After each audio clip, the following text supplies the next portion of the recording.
আসসালামু আলাইকুম। সকল শিক্ষার্থীকে স্বাগত জানিয়ে শুরু করছি ম্যাথ ক্লাস। আজকের ম্যাথ ক্লাসে এসএসসি পরীক্ষার্থীদের জন্য গুরুত্বপূর্ণ কোশ্চেনের সমাধান দিচ্ছি। এখানে দিনাজপুর বোর্ড 2024 এর কোশ্চেন নম্বর 3। দেখো নম্বর ক, এ সেটটিকে তালিকা পদ্ধতিতে প্রকাশ করো। তাহলে লিখি নম্বর ক, দেওয়া আছে সেটা অপরিবর্তিত অবস্থায় তুলব। এখানে এ ইকুয়াল সেকেন্ড ব্র্যাকেট শুরু এক্স জিনো এক্স এপসিলন বা বিলংস টু এন এবং x square minus 5x plus 6 equal 0 এটা দেওয়া আছে। এটাকে আমরা তালিকা পদ্ধতিতে প্রকাশ করব। সুতরাং এ বর্ণিত শর্ত হতে পাই, এ বর্ণিত শর্ত হতে কি শর্ত, x square minus 5x plus 6 equal 0 এটা। দেখো এখানে এক্স এপসিলন এন অর্থাৎ এন এর সদস্য হচ্ছে এক্স। এন এর সদস্য কি, এন হচ্ছে স্বাভাবিক সংখ্যা, অর্থাৎ এক্স এর এমন মান হবে যা স্বাভাবিক সংখ্যা হবে। অর্থাৎ স্বাভাবিক সংখ্যা কি সেটা আমাদের প্রথমে বুঝতে হবে। স্বাভাবিক সংখ্যা হচ্ছে শূন্য ব্যতীত সকল ধনাত্মক অখণ্ড সংখ্যা হচ্ছে স্বাভাবিক সংখ্যা। সুতরাং এন ইকুয়াল 1 2 3 4 কমা ডট ডট ডট ডট, অর্থাৎ এগুলো হচ্ছে স্বাভাবিক সংখ্যা, এগুলো হবে মান।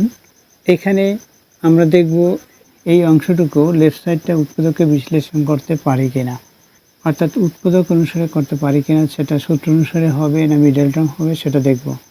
দেখো এখানে আমরা দেখতে পাচ্ছি কনস্ট্যান্ট হচ্ছে 6 এবং সর্বোচ্চ ঘাতের সাংখ্যিক সহগ হচ্ছে 1, কারণ এখানে 1x স্কোয়ার বা x স্কোয়ার লেখা থাকলে 1x স্কোয়ার আমরা বুঝে নেব। সুতরাং এই 6 এর সাথে 1 গুণ করলে অর্থাৎ 1 × 6 ইকুয়াল 6 হয়। এই 6টাকে যেহেতু এটা জোড় সংখ্যা আমরা 2 × 3 এভাবে লিখতে পারি, তাতেও 6 হয়। দেখো এই মিডল পথটি, এই যে মিডল পথ, এই মিডল পথটি আমরা তৈরি করবে এইগুলো দিয়ে। এখানে 6 থেকে 1 যদি মাইনাস দেই তাহলে 5 হবে এবং আর -6 + 1 -5 হবে। কিন্তু এখানে দেখতে পাচ্ছি কি -5x, কিন্তু এখানে আমরা আবার দেখতে পাচ্ছি কি, দেখো এই যে 3 সাথে একটু গুণ করলে 6 হয়, অর্থাৎ মাইনাস যদি 2 -3 এটা যদি আমরা করি তাহলে এই মাঝের বা মিডলের যে পথটি আছে সেটা বের করতে পারবো কিনা। দেখো এখানে রাশি যেহেতু এক্স তাই এক্স লিখছি। এখন দেখো এখানে -5 আর এই এক্স এটা হলো, অবশ্যই এখানে একই রূপে হবে। করি আমরা এখানেও -5x করতে পারা যায়। কীরকম, এখানে +1 -6 ইকুয়াল -5 এটা হলো, কিন্তু এখানে একটা ধনাত্মক একটা ঋণাত্মক, তাই যদি আমরা এখানে ঋণাত্মক দিই, এটা যেহেতু ঋণাত্মক আছে, এখানে যদি আমরা ঋণাত্মক দিই ধনাত্মক দিতে হবে পড়ে, তাহলে কিন্তু আমরা যে কমন নিব তার মধ্যে একই পাবো না। তাহলে এখানে যেহেতু ইকুয়াল 0 দেওয়া অর্থাৎ ইকুয়াল চিহ্ন ব্যবহার করা, তাহলে আমরা বা লিখব। বা হচ্ছে অথবা সংক্ষিপ্ত রূপ। এখানে আমরা লিখতে পারি এক্স স্কোয়ার মাইনাস, তাহলে কি 2x অথবা 3x, 2x লিখি -3x লিখি, এখানে যেভাবে তৈরি করেছি সেভাবে। এরপর সে এখানে প্লাস সাইন আছে, প্লাস দেই। এটা দেখো এখানে হয় কিনা সেটা হিসাব করে নাও। এখানে 6 আছে সেটা লিখলাম ইকুয়াল 0। দেখো এখানে -3 -2 অর্থাৎ -5, এই যে এই অনুসারে। তাহলে কি, বা আমরা প্রথম দুইটি পদ অর্থাৎ প্রথম পদ দ্বিতীয় পদ থেকে কমন নেব। কমন কি, দেখো কমন হচ্ছে যে ডিজিট বা রাশি প্রত্যেকটি পদের মধ্যে থাকবে সেগুলো কমন। যেমন এখানে x আছে, এখানে x × x, অর্থাৎ এখানে x × x, এরপর এখানে 2 × x, তাহলে কমন কি, এখানে x আছে, এখানেও x আছে, কমন x। তাহলে তদ্রূপ এখানে আমরা এখানে x কমন নেব, তাহলে একটি x লেখা থাকবে, এই যে একটি x থাকলো। এরপর এখানে কি থাকলো, 2 থাকলো, যেহেতু 2x, এই মাইনাস সাইন 2 থাকলো। এরপর এখানে কি কমন যায় সেটা দেখো, এখানে মাইনাস সাইন দিয়ে নিই প্রথমে। দেখো এখানে 3x, অর্থাৎ এই যে 3x এখানে, আর এখানে আছে 6, এই যে 6 আছে দেওয়া, এখানে 6 এক্সটা আমরাও 3 × 2 এভাবে লিখতে পারি। তাহলে এখান থেকে 3 কমন নিতে পারি, 3 এখানেও 3 আছে। তাহলে কি হবে, 3 কমন নেই, তাহলে থাকবে এক্স। দেখো এখানে এক্স থেকে যায় এক্স। এরপর কি, এই যে প্লাস সাইন, তাহলে আমরা যে মাইনাস সাইন কমন নিয়েছি তাহলে এই প্লাস সাইন মাইনাস হবে। এখানে দেখো কি আছে, 2 আছে, 2 থাকবে এখানে। অর্থাৎ এই 3 দিয়ে যদি এই যেটা কমন নিয়েছি সেটা যদি আমরা গুণ করি, যদি উপরে পদগুলো হয়, অর্থাৎ যেটা যেটা থেকে কমন নিলাম, অর্থাৎ 3 দিয়েও এক্সকে গুণ করলে 3x, 3 দিয়ে 2কে গুণ করি 6 হবে। দেখো, আর এই মাইনাস প্লাস তাও হলো, তাহলে সঠিক হয়েছে, ইকুয়াল 0। তাহলে এখান থেকে কী লিখবো, আমরা কমন আনকমন লিখবো, অর্থাৎ এই দুইটার মধ্যে যে কোনটি একই, দেখো x-2 এখানে x-2, সুতরাং x-2 এটা হচ্ছে কমন। আনকমন কি, আনকমন হচ্ছে এই x আর এই 3 মাইনাস, অর্থাৎ x-3 এটা হচ্ছে আনকমন। এটা একবার কেটে লিখতে হয়, ইকুয়াল কি দেওয়া আছে, 0 আছে, সেটা লিখলাম। এখন কি, দুইটি পদের গুণফল যদি শূন্য হয় তাহলে পৃথক পৃথকভাবে প্রত্যেকটি পদের মান শূন্য হবে। তাহলে কি হলো, আমরা লিখতে পারি কি হয়, প্রথম পদ কি সেটা অনুসারে লিখব। প্রথম পদ x-2 = 0, অথবা দ্বিতীয় পদ কি, দ্বিতীয় পদ হচ্ছে x-3 = 0। এখন পক্ষান্তর করব, এখানে x এর মান যেহেতু বের করতে বলছে, x এর মান বের করব। x ইকুয়াল হবে x = 2, কারণ এটা পক্ষান্তর করে এখানে রাইট সাইডে নিয়ে আসছি, এই মাইনাস সাইনটা প্লাস হলো, x = 2, এখানে x = 3 হবে, বা এখানে লিখতে পারি বা x = 3। এখন আরেকটু লিখতে পারি আমরা, অতএব x = 2, অতএব x = 3। এখন কি লিখবো, এখানে বলেছে দেখো 2, 3 আমরা পেয়েছি, এখানে x এপসিলনের জন্য এর সেটের মান পেয়েছি 2 এবং 3। তাহলে কি লিখতে পারি, অতএব a = 3 লিখে দেই। অতএব a set equal, second bracket শুরু করি, এই যে সেকেন্ড ব্র্যাকেট দিয়েছি, এটার মান পেয়েছি কি 2, 3, 2, 3, এটা পেয়েছি, এটা আছে অ্যান্সার। আশা করি অঙ্কটি বুঝতে পেরেছো। এরপর দেখো নম্বর খ। দেখো নম্বর খ লিখি, এখানে খ নম্বরে কি দেওয়া আছে সেটার দিকে তাকাও। খ নম্বরে P of B intersection C, অর্থাৎ C এর উপাদান সংখ্যা 2 n কে সমর্থন করে, যেখানে n হচ্ছে B ছেদ C এর উপাদান সংখ্যা। তাহলে প্রথমে B ছেদ বা ইন্টারসেকশন C, অর্থাৎ B এর মান এবং C এর মান প্রথমে লিখে নিতে হবে। দেওয়া আছে B ইকুয়াল, দেখো B ইকুয়াল কি দেওয়া আছে, লিখে দেওয়া আছে, সেকেন্ড ব্র্যাকেট শুরু করি, x এপসিলন n যেন x মৌলিক সংখ্যা এবং x <11,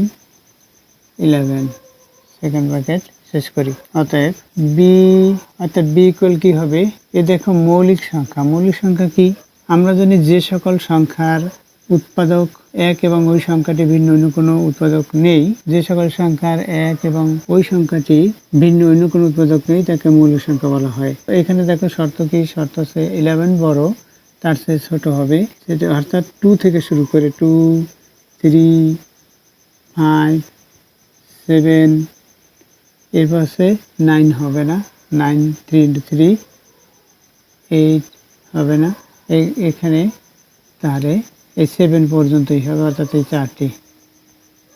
দেখো B ইকুয়াল পেয়েছি এটা। এরপর C কি, এবং C ইকুয়াল যা দেওয়া আছে লিখি সেটা, এবং C ইকুয়াল সেকেন্ড ব্র্যাকেট শুরু করি 3, 4, 5, 7 এবং 9, এটা হচ্ছে C ইকুয়াল। এরপর কি, দেখো দেখাও যে P of B intersection C, অর্থাৎ P of B এইটার মান বের করবো প্রথমে। দেখি এখন কি বের করতে বলছে, এটা P of B intersection C, অতএব এই জটিল অংশটুকুর মান বের করি, B ইন্টারসেকশন C ইকুয়াল, অর্থাৎ B সেটের উপাদান সংখ্যা হচ্ছে, আমরা লিখি 2, 3, 5 এবং 7, ব্র্যাকেট শেষ করি। এরপর কি ইন্টারসেকশন, এই যে ইন্টারসেকশন আছে C কি, সেকেন্ড ব্র্যাকেট শুরু করলাম, C কি, C ইকুয়াল কি, দেখো 3, 4, 5, 7, 9, 3, 4, 5, 7, 9, 3, 4, 5, 7, 9। এখন কি কমন গুলো লিখবো শুধুমাত্র, অর্থাৎ দুইটি সেটের উপাদান সংখ্যা যেগুলো একই সেটা হবে লেখা। এখানে 3 আছে 3, 5 আছে 5, এখানে 7 আছে, এখানে 7 আছে 7, এটা হচ্ছে কমন অংশটুকু লিখলাম।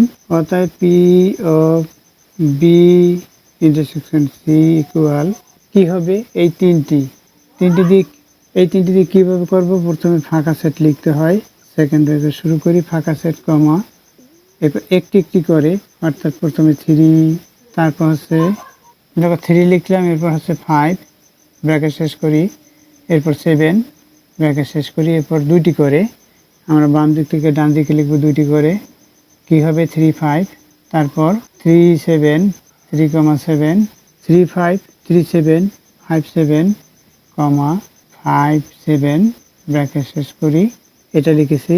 এরপর কি তিনটি উপাদান নিয়ে একটি হবে, অর্থাৎ 3 5 7, এটা সেকেন্ড ব্র্যাকেট শেষ করি। দেখো এখানে হিসাব করি, এখানে কয়টি হলো 1 2 3 4 5 6 7 8, অর্থাৎ 8টি হলো। এখানে এই যে বি ইন্টারসেকশন সি এর উপাদান সংখ্যা কয়টি? 3টি। বি ইন্টারসেকশন সি এর লিখি এখানে এত, এর বি ইন্টারসেকশন সি এর উপাদান সংখ্যা 3টি, 3 উপাদান সংখ্যা 3, অতএব n ইকুয়াল 3। এখন কি এত সূত্রকে সমর্থন করে কিনা? যেহেতু n ইকুয়াল 3, অতএব 2 to the power n equal 2 power 3 equal 8। সুতরাং এত এর উপাদান সংখ্যা 2 টু দি পাওয়ার n কে সমর্থন করে। এখন লিখব কি? অতএব P of B intersection C এর উপাদান সংখ্যা 2 টু দি পাওয়ার n কে সমর্থন করে।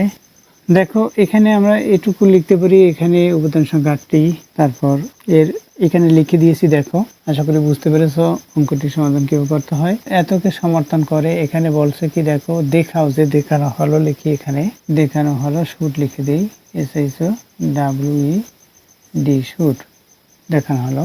দেখো নম্বর 3 এর সমাধান দিচ্ছি। এখানে 3 নম্বরে যা দেওয়া আছে, এটা এখানে f of 1 by x square, অর্থাৎ তোমার f of 1 by x যা দেওয়া আছে সেটা লিখলাম। এখন ওইটা দেখো, এটা দিয়ে আমরা এখানে এই লেফট সাইডে এই অংশটুকুর পরিবর্তে এরকম অংশ তৈরি করতে পারি। তাই আমরা এটা দিয়ে প্রমাণ করব কীভাবে করতে হবে। দেখো f of x ইকুয়াল এটা, বা f of 1 by x square, এখানে 1 by x স্কয়ার আছে তাই লিখলাম x এর পরিবর্তে 1 by x স্কয়ার, এই যে x এর পরিবর্তে 1 by x স্কয়ার, তাই এখানে x এর পরিবর্তে 1 by x স্কয়ার হবে, ইকুয়াল কি হলো এখানে 3 ইন্টু 1 by x হবে, এখানে স্কয়ার, এখানে স্কয়ার, 1 by x স্কয়ার লিখলাম। এরপর কি, এরপর হচ্ছে প্লাস সাইন, এখানে 1 আছে সেটা লিখি, তদ্রূপ এখানে একইভাবে 3 ইন্টু 1 by x স্কয়ার হলো, সেটা লিখলাম। এরপর হচ্ছে মাইনাস সাইন, এখানে 1, এর কারণ হচ্ছে আমরা x এর পরিবর্তে 1 by x স্কয়ার লিখছি। এটা আমরা ব্র্যাকেট দিয়ে লিখতে পারি, আবার ব্র্যাকেট ব্যতীত লিখতে পারি। বা দেখো এখানে লেফট সাইডে যা আছে f of 1 by x square, এখানে রাইট সাইডে কি হবে, এই 3 দিয়ে 1 কে গুণ, অর্থাৎ 3 বাই এখানে x স্কয়ার হলো, এই যে x স্কয়ার লিখলাম, এরপর প্লাস সাইন 1, তদ্রূপ এখানে একই 3 বাই x স্কয়ার, এখানে মাইনাস সাইন, এই 1 এই মাইনাস সাইন দিলাম, এই 1টা লিখেছি, এই 3 দিয়ে 1 কে গুণ করলে 3 হয়, 3 বাই x স্কয়ার এটা হলো। এখন কি এখানে অর্থাৎ ডান পক্ষে আমরা কি করব, এখানে x স্কয়ার হচ্ছে লসাগু হবে, এখানে x স্কয়ার লসাগু x স্কয়ার দ্বারা গুণ করব, তাহলে এখানে কি লেফট সাইডে 1 by f of 1 by x square, এটা ব্র্যাকেট দেই ইকুয়াল, এখানে কি করব x স্কয়ার দ্বারা গুণ, তাহলে কি হবে 3, এরপর হচ্ছে প্লাস সাইন x স্কয়ার দিয়ে এখানে গুণ করলে, অর্থাৎ 3 বাই x স্কয়ার কে আমি x স্কয়ার দ্বারা গুণ করছি, তাহলে কি হচ্ছে এটাকে এটা দিয়ে ভাগফল 3 দিয়ে 1 কে গুণ 3 হয়, এখানে সরাসরি গুণ এই 1 এর সাথে, তাহলে x স্কয়ার হবে, x স্কয়ার দ্বারা গুণ করতেছি, অথবা এখানে লসাগু করতে হয়, এখানেও লসাগু করতে হয়। একইভাবে এখানে 3, এখানে x স্কয়ার দ্বারা গুণ করলে 3 মাইনাস x স্কয়ার এটা হয়। এখানে এই যে যোজন বিয়োজন আছে সেটা করব, কারণ এটা লবের হর আছে 1, আমরা যোজন বিয়োজন করি, বা অর্থাৎ f of 1 by x square, f হচ্ছে প্লাস 1, এরপর কি f of 1 by x square, f of 1 by x square, এখানে মাইনাস 1, এখানে যোজন বিয়োজন করছি, তদ্রূপ এখানে যোজন বিয়োজন করব, অর্থাৎ 3 plus x square, 3 plus x square, এরপর হচ্ছে প্লাস সাইন, যোজন করতেছি, প্লাস সাইন নিচের অংশটুকে 3 মাইনাস x স্কয়ার, বাই এখানে কি প্রথমে লব লিখতে হবে 3 প্লাস এক্স স্কোয়ার, এরপর হর লিখতে হবে মাইনাস। আমরা প্রথমে লব লিখেছি যোগ হর, আবার লব লিখছি বিয়োগ হর। বিয়োগ হর মানে হচ্ছে 3, এই যে হরের এখানে মাইনাস সাইন আছে, অর্থাৎ এই সাইনের জন্য এখানে সাইন পরিবর্তন হয়, অর্থাৎ মাইনাস থাকলে এখানে মাইনাস থাকলে প্লাস হয়, প্লাস থাকলে মাইনাস হয়। এই সাইনের জন্য এখানে আছে কি দেখো, এখানে আছে মাইনাস, এই যে অংশটুকু মাইনাস হবে প্লাস, এরপরে এক্স স্কোয়ার, এটা হলো। এখন কি হয় দেখো, আমাদের এই যে লেফট সাইডটা এই অংশ একই, লেফট সাইড প্রমাণিত হলো। রাইট সাইডটা কি দেখো, রাইট সাইডটা আমরা করি, এই 3 সাথে 3 প্লাস 6 হবে, এখানে এক্স স্কোয়ার বাদ, একইভাবে এই 3 দিয়ে এই 3 বাদ, এখানে এক্স স্কোয়ার আছে, এখানে এক্স স্কোয়ার আছে, অর্থাৎ 2x স্কোয়ার হলো। এখন এই 2 দিয়ে 6কে যদি ভাগ করি 3 হবে, অর্থাৎ 3/x, এখানে এক্স স্কোয়ার, এখানে এক্স স্কোয়ার, এটা হচ্ছে অ্যান্সার। আশা করি অঙ্কটির সমাধান বুঝতে পেরেছো। এতক্ষণ ম্যাথ ক্লাসের সাথে থাকার জন্য সকলকে ধন্যবাদ জানিয়ে আজকের মতো বিদায় নিচ্ছি।